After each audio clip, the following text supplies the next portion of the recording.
Mapagpalang araw sa inyo, Misuna ko, at sa inyong taga-subaybay sa programa nyo. Naisipan ko hong sumulat upang ibahagi ang aking kuwentong pag-ibig. Itago nyo na nga lang ako sa pangalang Rose, 30 years old, at nag-iisang anak ng aking mga magulang. Naninirahan kami noon sa Cavite, at isa nga ang aming pamilya sa pinakamasaya sa aming lugar. Noong panahon na yon, ang aking ama nga ay isang mangingisda at ang aking ina naman ay wala namang trabaho. Nanatili lang si inay bilang isang butihing housewife. Maayos naman ang aming relasyon at masaya kaming nabubuhay dahil maayos naman na kumikita ang tatay ko. Hindi kalakihan pero sumasapat para sa aming lahat. Perfect family nga kami kung ituring ng nakararami. Kaya lang isang araw, bigla na lang nagkasakit ang tatay. Na-stroke siya at naging pabigat sa aming lahat dahil kinailangan namin ng pambili ng kanyang mga gamot pang-araw-araw. Sa ganitong sitwasyon ay nahirapan naman kaming maghanap ng mapagkukunan ng pera. At doon na nga nagsimula na naging salat kami sa buhay. At ultimo kakainin namin sa pang-araw-araw ay isang mabigat na problema pa namin kung paano tatawirin. Kaya isang araw ay hindi na nakayanan pa ni inay ang sitwasyon at nagdesisyon na lamang na umalis sa poder ni itay at isinama pa ako nito sa kanyang paglalayas. Nay, paano si tatay? Hayaan mo na yan. Sumunod ka na lang sa akin dahil kung hindi, pare-pareho tayong mamamatay ng dilat ang mga mata sa gutom. Hindi na ako nakaimik noon at gaya ng inaasahan, sumama si nanay sa isang matandang lalaki upang maiahon kami sa hirap. Kapit sa patalim kung sabihin ng iba. Kung ano man ang tamang term para dito, alam ko na walang magandang salita para sa ginawa ni inay. Ayoko nga sanang iwan ang tatay mag-isa. Dahil naawa ako sa kanyang kalagayan. Ngunit wala naman akong nagawa dahil masyado pa akong bata para umalis sa poder ng aking ina. Pero sa kasamaang palad nga ay hindi rin tumagal ang relasyon ni nanay sa matandang lalaki. Kaya napilitan kaming manirahan sa kalye ng halos ilang buwan. Hanggang sa napadpad kami ng San Juan. At doon natuluyang nanirahan. Dito rin nagsimula ang masalimuot na kwento naming mag-ina. Makalipas nga ang 2 taon ay nabalitaan na lang namin na meron na palang bagong pamilya ang tatay. Nalungkot ako noon, pero mas malaki nga ang naging epekto nito kay nanay. Ramdam ko yon dahil pansamantala itong tumigil sa pagkikipagrelasyon. Nakita ko rin ang panay niyang pag-iyak gabi-gabi. Patago iyon pero hindi naman niya maitago sa akin ang pamumugto ng kanyang mga mata. At dahil nga sa hindi naging maganda ang nangyari sa relasyon ng aking mga magulang, ay ipinangako ko sa sarili ko na kapag iibig ako, ipaglalaban ko ito kahit na ano pa ang mangyari. Hinding-hindi ako tutulad sa nanay kong nahirapan lang ay sumuko na kaagad. Akala ko, titigil na talaga si nanay sa pagkikipagrelasyon kung kani-kanino. Subalit isang araw nga ay muli na naman itong umuwi sa bahay na may kasama na naman na bagong lalaki. Hindi ko nga naiwasan pang makaramdam ng galit. Dahil puro katangahan na lang at panlalalaki ang lagi niyang ginagawa. Sa pakiwari ko ba ay hindi siya nabubuhay nang walang lalaki sa buhay. Anak, ito pala ang bago kong nobyo. Masaya niyang pagpapakilala dito. Ano na namang kalokohan to, inay? Hindi pa rin ba kayo nadadala? Huwag ka nang magalit sa akin, anak. Sasaktan ka lang ng mga lalaking yan. Inis kong saad. Tila hindi naman niya narinig ang mga sinabi ko at nagawa pa niyang lumingkis sa braso ng lalaki. Lalong naningkit ang aking mga mata at napapailing na nga lang sa aking nasaksihan. Hindi ko maiwasan na mandiri dahil halos malapit nga lang ang edad ng lalaki sa akin. Masama mang manghusga ng kapwa pero mukhang nasa estilo nito ang mukhang manloloko. Napairap na lang ako sa lalaki at umalis na lang muna ng bahay namin. Daladalang ideya na sa edad ng lalaking iyon, malamang sa malamang, sugar mommy lang ang magiging buhay ng nanay ko. Sino ba namang baliw ang magtsatsaga sa halos nanay na o lola na ang itsura para maging nobya pa? Halos inabot na nga ako ng gabi sa kalye dahil sa tagal ko ng paglalakad-lakad upang makalanghap ng sariwang hangin. Sa totoo lang, ay nais ko lang talagang umiwas na makita ang nanay upang hindi na kami mag-away. Ngunit, nang makabalik na ako sa aming bahay, ay naabutan ko pa rin na naroon ang kanyang nobyo na nakahilata pa sa aming sofa.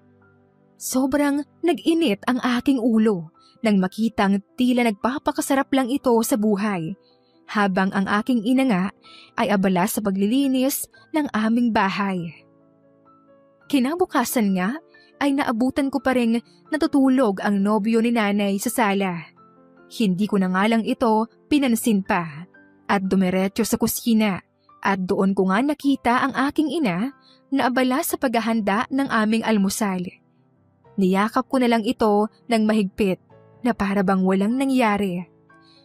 Napatigil na nga lang ito sa kanyang ginagawa at niyakap na rin ako. Ganito ang laging sitwasyon namin, Miss Sunako. Galit man ako sa nanay ko, masasabi ko pa rin na ako na lang ang natitirang kasangga niya sa buhay. Kahit na minsan, pakiramdam ko na mas ako na ang umuunawa kaysa unawain ni inay. Pinipili pa rin namin na sa huli, mahalin namin ang bawat isa. Pinipilit ko siyang unawain kahit mahirap sa part ng isang katulad kong bata pa talaga. Bilang respeto kay nanay ay binigyan ko ng pagkakataon na makilala ng maayos ang kanyang bagong nobyo na si Banjo na nasa edad 25 lamang na halos kalahati ng edad na ni nanay. Sa totoo lang, Miss Sunako, unang beses itong si nanay ang nagpatira sa lalaki. Kadalasan ay kami ang pumipisan. Hindi nga rin ako makapaniwala na magkakaroon ako ng bagong stepfather na halos 5 taon lang ang tanda sa akin. Hindi ko rin maitatanggi na may ibubuga rin ang itsura ng lalaki.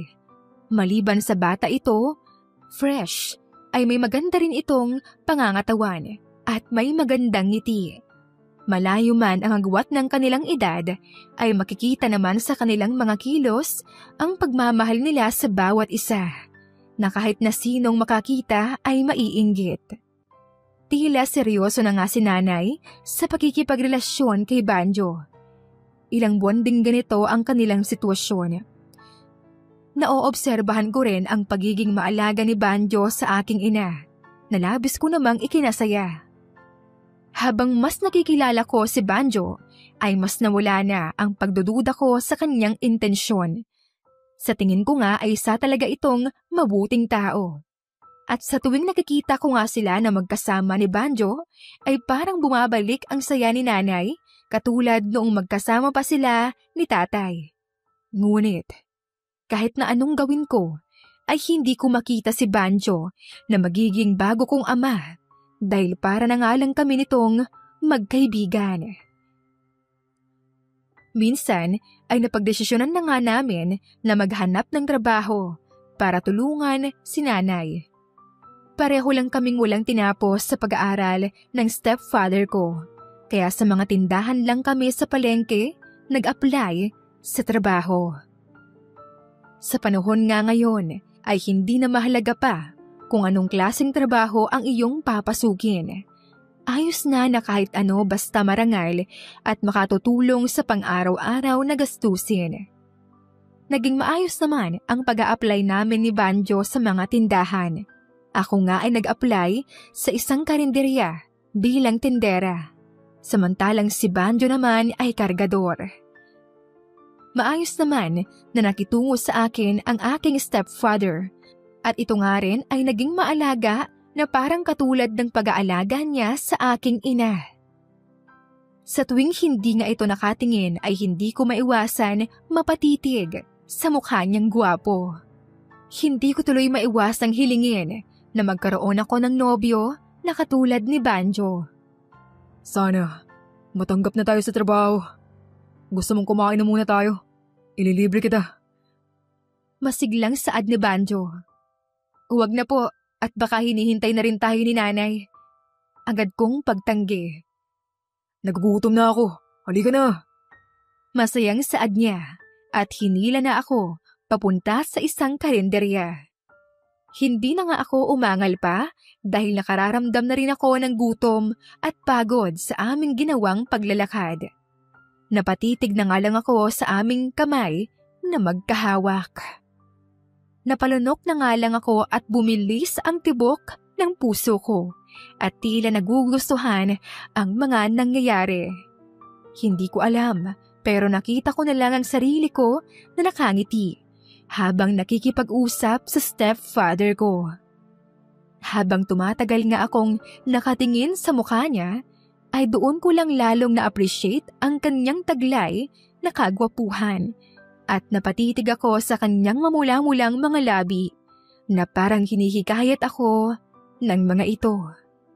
Napalunok na nga lang ako at agad nang iwas ng tingin sa lalaki dahil sa aking mga iniisip. Mabilis lang naman kaming natapos kumain at nang sa pagtayo nga ay hindi inaasahan na ako ay natapilok dahilan para ako ay matumba. Mabilis naman niya akong nilapitan upang tulungan. Subalit, sobrang sakit talaga ng aking paa at hindi ko magawang maglakad.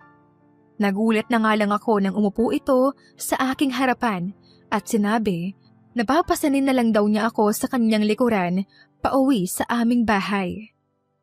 Nang mga oras na iyon ay nagdalawang isip pa ako. Baka kung ano na lang ang iisipin ng ibang tao. Sige na, papasanin na kita. Hindi mo rin naman kaya maglakad pa. Nag-aalalang saad niya.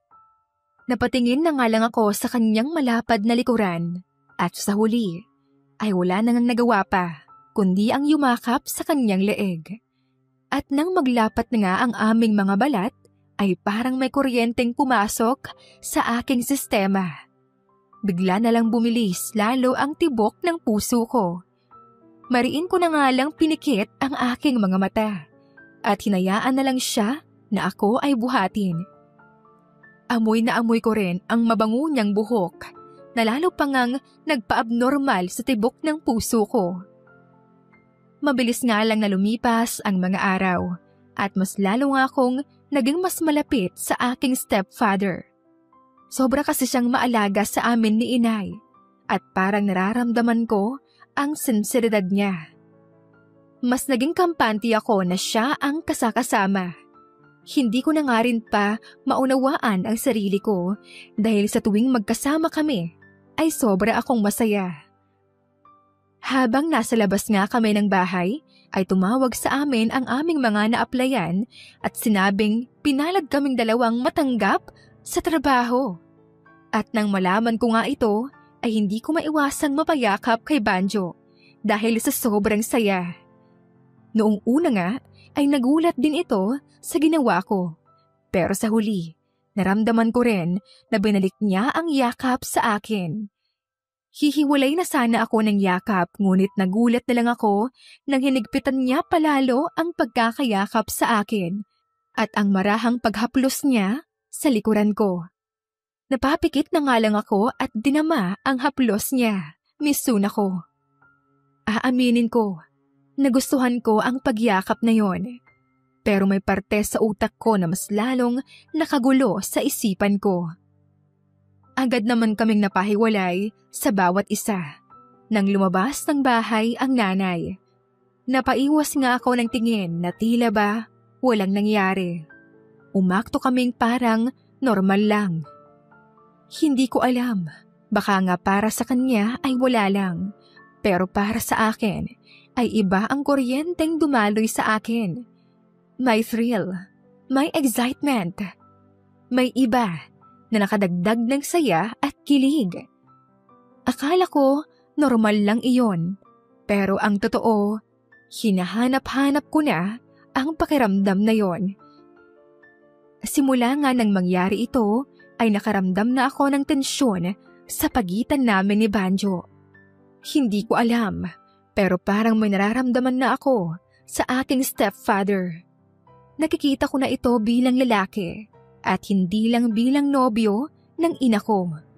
At alam ko sa sarili ko na may mali sa aking nararamdaman, lalo na at ngayon ko lang nakitang masaya ang nanay. Pero gusto ko rin maging masaya, kahit na alam kong ito ay mali. Isang gabi nga ay maagang nagpahinga ang nanay dahil sa pagod ito sa paglalaba. Bigla na lang akong nilapitan ni Banjo at biglang hinalikan sa aking mga labi. Gusto ko man sanang umiwas pero hindi ko na ginawa pa. Dahil sa totoo lang ay nagustuhan ko rin ang ginawa niya. Gusto ko rin kumpirmahin ang aking nararamdaman para sa aking stepfather. Walang pag-uusap, walang label. Sinunod lang namin ang aming mga damdamin.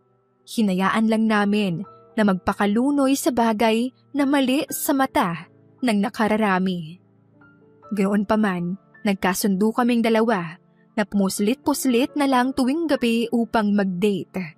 Dahil ayaw din naman namin na magduda si nanay sa amin. Iba pala talaga ang feeling ng bawal. Kasi naroon ang pakiramdam na alam mong may kailangan kang lusutan, itago at galingan. Parang isang laro na dapat mong ipanalo kada paglalaro mo. Isang larong masaya sa umpisa. Ilang araw na nga ang nakalipas, simula nang lihim kaming nagkaroon ng pagkakaunawaan ni Banjo. Sa tuwing maagang natutulog si nanay, ay lihim kaming lumalabas upang kami ay makapag-usap at magkaroon ng oras sa bawat isa. Pero aarte naman kaming normal kapag nasa loob na ng bahay. Mahirap ang sitwasyon namin kapag nasa loob ng bahay. Pero minsan, gustong-gusto ko ang saglitan niyang pagkindat o kaya naman ay ang pagnakaw ng halik bago ako matulog o mga panakaw na sandali sa loob ng banyo. Minsan nga ay bigla na lang niyang hahawakan ang aking kamay sa ilalim ng lamesa habang kami ay magkakasamang kumakain. Dumating na rin ako sa puntong bumibili pa ako ng pampatulog para kay nanay para magawa namin ang nakaw na sandali kahit pa sa sarili nilang kama. Nay, eto nga pala yung pampatulog mo. Salamat anak, pero mukhang nakabawi na ako. Hindi ko na kailangan yan. Nay, kapag hindi mo ito ininom, babalik na naman yung insomnia mo. Tapos bababa na naman yung dugo mo. Tapos yung high blood pressure mo, andyan na naman. At yung hyperacidity mo, susumpong ulit. Ay, ganoon ba yun? Inosenteng tanong ni nanay. Ay, ikaw bahala ka. Ang gusto ko lang naman, magka-quality sleep ka. Para mas mapangalagaan mo ang sarili mo. Nakokonsensya man ako, ay hindi ko maiwasang mahulog sa lalaking minamahal din ng nanay ko. Kapag nakakaramdam na kami na hindi na talaga umiinom si mama ng gamot pampatulog, ay inihahalo namin na lang ito sa kanyang kape. At aaminin ko, mas nagiging matapang kami sa ginagawa namin. Paminsan-minsan pa nga ay kung saan natutulog si nanay ay doon namin ginagawa ang lahat. Alam ko ngang mali ang umibig sa lalaking iniibig na ng iba. Ngunit sa pagkakataong ito ay hindi ko kaya na basta na lang bitawan si Banjo. Ngayon lang kasi ako umibig ng ganito at hindi ko na kaya na pigilan pa ang sarili ko. Hulog na ako sa lalaking ito. Unti-unti, nagkaroon na ako ng pagkairita kay nanay. Pero hindi ko yun pinahalata o pinaparamdam. Kaya naman, patuloy pa rin siyang nagpapakita ng kampante siya sa akin. Sa tuwing sasapit ang umaga, ay lalapit sa akin ang inay upang magkwento ng mga napapansin nito sa kanyang nobyo. Samantalang ako naman ay ipinagtatanggol si Banjo upang hindi mabuko ang aming relasyon. Ewan ko ba, pero hindi ko maiwasang makaramdam ng excitement dahil sa pagtatago namin ng aming relasyon. Kahit sa ganitong sitwasyon lang ay nagagawa namin na bigyan ng oras ang isa't isa. Nagagawa nga lang namin na maging malaya sa tuwing papasok kami sa aming trabaho. Tuwing magkasama nga kami ay tila nakakalimutan ko na si inay. Nakakalimutan ko na si nanay pala ang nauna kay Banjo at ako ang kabit. Siguro nga ay iisa ang mga pakiramdam ng mga nakikihati sa pagmamahal ng iba. Madalas ang pakiramdam ko ay ako ang original. Ako ang totoong mahal at nagiging sagabal na lang sa amin ang sarili kong ina. Mas lalong lumakas ang kagustuhan kong maagaw ng tuluyan ang stepfather ko kay nanay. At kung hindi nga mapapasa akin si Banjo, ay sisiguraduhin kong masisira ko silang dalawa. Sa mga nakalipas ngang mga araw, ay napapansin ko na nga rin ang panlalamig at pagbabago ng pagkikitungo ni Banjo kay nanay. Masaya ako sa nangyayari, pero may parte sa puso ko. Nasasaktan akong makita si nanay na nahihirapan. Minsan ay nakikita ko rin itong palihim na umiiyak. Pero kapag tinatanong ko naman ay magdadahilan na lang sa akin. Kaya mas lalo akong naiinis. Bakit ba kasi nagtitiis pa siya na masaktan ng paulit-ulit at isiksik ang sarili sa taong kulang na lang isuka siya? May malaking parte sa akin na gusto kong tapusin na ni Banjo ang kanilang relasyon para matapos na ang lahat ng sakit sa aming mag-ina. Hindi naman sa pagiging makasarili, pero gusto ko lang naman na mas magkaroon kami ng oras sa bawat isa at masolo ko na si Banjo. Total, ako naman daw ang mahal niya. Mas lalong tumitindi ang inis ko dahil hindi na sumasapat sa akin ang nakaw naming mga sandali sa loob at labas ng bahay. Gusto ko ay akin lang siya. Dahil hindi ko rin maiwasang magselos sa tuwing nakikita sila ni nanay na gumagawa ng mga bagay na hindi pa namin magawa ng magkasama. Hindi ko rin maiwasang masaktan at maramdamang pangalawa lang talaga ako sa buhay niya. Hindi ako natutuwa na kailangan pa nilang magsalo at gawin ang mga bagay na ginagawa namin sa kwarto para lang hindi magduda si nanay na meron siyang iba o nanlalamig na. Nandidiri nga ako sa mga ingay na nililikha nila sa kabilang kwarto kapag tigang na si nanay. Nagagalit ako sa sitwasyon ko dahil paikot-ikutin naman ang mundo ay hindi maitatanggi na tinatagong kabit lang ako ng stepfather ko. Kung minsan nga ay sinasadya ko ng ipakita sa kanya na may kakaiba na sa tinginan namin ni Banjo. Ngunit tila ito ay nagbubulag-bulagan lamang. Gusto ko na sanang bumukod ng bahay kasama si Banjo. Ngunit patuloy pa rin siyang naawa sa nanay ko dahil may edad na raw at mahirap ng iwan. Hindi ko tuloy maiwasang magalit dahil tila hindi niya ako maipaglaban at mas lalong hindi ko maintindihan kung bakit hindi niya maiwan-iwan ang nanay ko. Magkaganoon pa man, pinili ko pa ring intindihin ang mga alibay niya. Isang gabi, nang umalis si Banjo para makipag-inuman sa kanyang mga kaibigan, ay bigla na lamang lumapit sa akin ang nanay na umiiyak. Nakaramdam nga ako ng kaunting kaba dahil akala ko ay alam niya na ang totoong namamagitan sa amin ng stepfather ko. Pero sa tingin ko nga ay wala pa rin siyang ideya kung sino talaga ang kabit ng nobyo niya. Alam ko namang nararamdaman niya ang biglang pagbabago ng lalaki niya. Lalo pa at pinagbabawalan ko na si Banjo makipagharutan, lambingan at landian sa nanay ko. Madalas kasi ay ito ang pinagmumulan ng aming away. Tumigil na rin si Banjo sa pagbibigay sa kanya ng pandagdag na pera dahil mas pinili nitong bilhin ang mga luho ko. Bagong damit, bag, bagong phone, make-up, pampariband ko, at lahat pa ng mga gusto ko ay binibili niya sa akin ng palihim.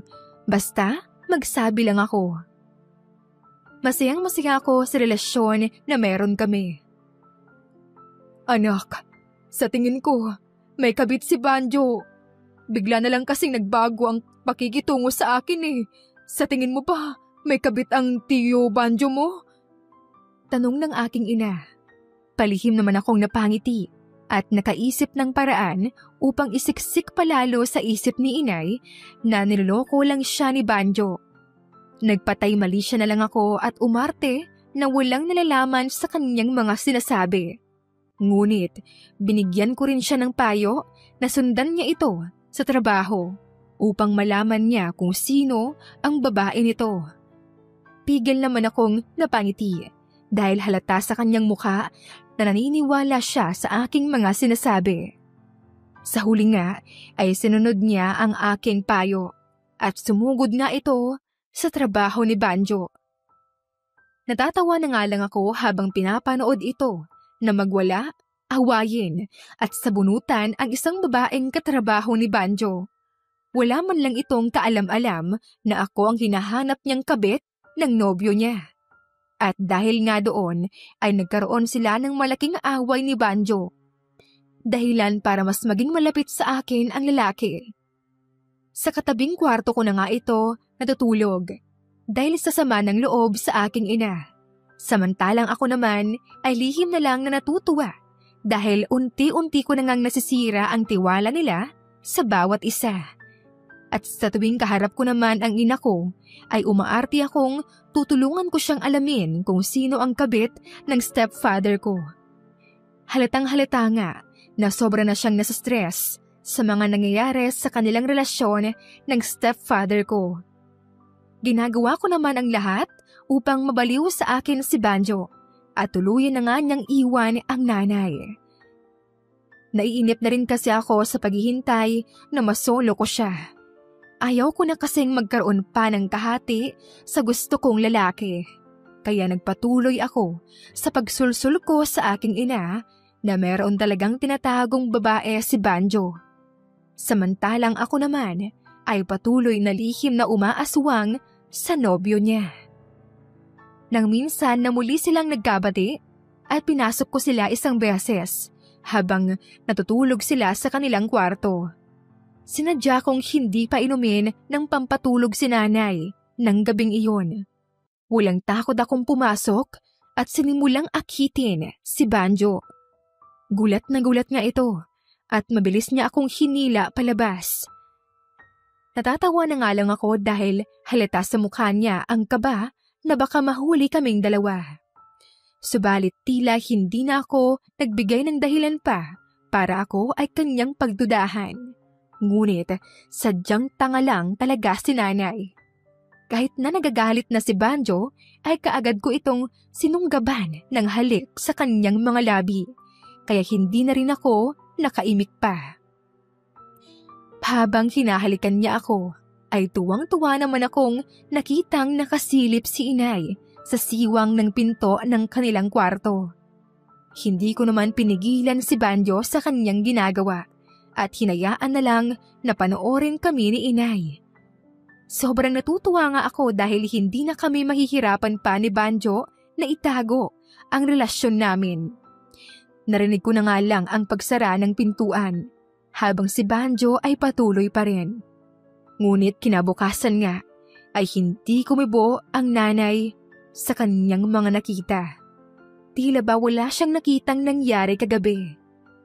Hindi ko naman maiwasang makaramdam ng inis dahil tila ba pinagsiksikan niya palalo ang sarili niya kay Banjo. Harap-harapan niya ngang hinalikan si Banjo sa harap ko at dahil sa inggit ay agad na lang akong umalis ng bahay. Hindi ako makapaniwala na hindi pa rin niya sinusuko ang relasyon nila ni Banjo. Halos magpaligsahan na nga kaming dalawa sa pagpapapansin kay Banjo na tila hindi naman napapansin ng lalaki. At nang maiwan na nga lang kami ni nanay sa bahay, ay doon na kami nagkaroon ng pagkakataon na mag-usap. Matapang ko ngang ipinaglaban ang nararamdaman ko para kay Banjo. Ngunit, isang malakas na sampal nga lang ang natanggap ko sa aking ina. Hindi ko nga alam kung anong tapang ang pumasok sa akin at gumanti ako ng sampal sa kanya.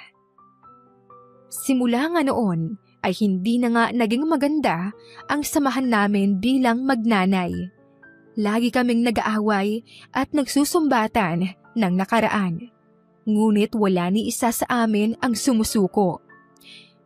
Isang gabi, nang makabalik naman ako sa aming bahay galing sa trabaho, ay nakita ko na nga lang na nakahandusay na sa sahig si nanay. Nang mga oras na yon ay labis ang takot na naramdaman ko. Marami ang tumakbo sa isip ko at doon ko na-realize ang lahat ng pagkakamali ko. Sobra akong nagsisisi sa aking mga nagawang mali, dahilan kung bakit siya nagkasakit. Halos lahat ng santo ay tinawag ko para lang maging maayos ulit ang nanay ko. Noong magising nga ito sa ospital, ay kaagad ko siyang niyakap ng mahigpit, kasabay ng pagtulo ng luha ko. Napayakap na lang ako sa kanya ng mahigpit at humingi ng tawad paulit-ulit. Napagtanto ko na lang na napakalaki pala ng kasalanan ko. Pero sa huli ay pinili pa rin niya akong patawarin sa kabila ng aking mga nagawa at pagtataksil sa kanya. Doon ko na-realize na ibang-iba talaga ang pagmamahal ng isang ina. Totoo nga ang sinasabi nilang unconditional love ang meron sa kanilang pagmamahal. Nabalitaan ko na lang na nakipaghiwalay na nga rin siya kay Banjo at nais na sana niyang magkaroon kami nito ng tahimik na buhay at masayang pagsasama. Nag-give way ang nanay ko. Gusto ko sanang maging masaya, Misuna ko, pero hindi ko matagpuan ang kasiyahan matapos sa nangyari. Gayunpaman ay nakisama pa rin ako kay Banjo. Akala ko kapag nalaman na ni nanay ang lahat at sa akin na napunta si Banjo ay magiging okay na ako. Nangupahan kami at lumayo kay nanay. Pero hindi naging madali ang lahat. Sa umpisa lang talaga naging masaya ang lahat. Bigla kong nakaramdam ng maraming pagdududa. Masyado akong naging mapag-isip. Mas lalo akong nahirapan sa buhay. Nawalan ako ng peace of mind. Hanggang isang araw ay bigla ko nalang nadiscover na si Banjo ay may iba pala itong babae bukod sa aming dalawa ng nanay ko. Matagal na rin pala sila nung babae at ngayon ay buntis na sa pangalawa. Humarap ang babae sa akin na may malaki ng bilog ang tiyan at nagwawala sa tapat ng bahay namin. Mga agaw raw ako at desperadang manira ng pamilya.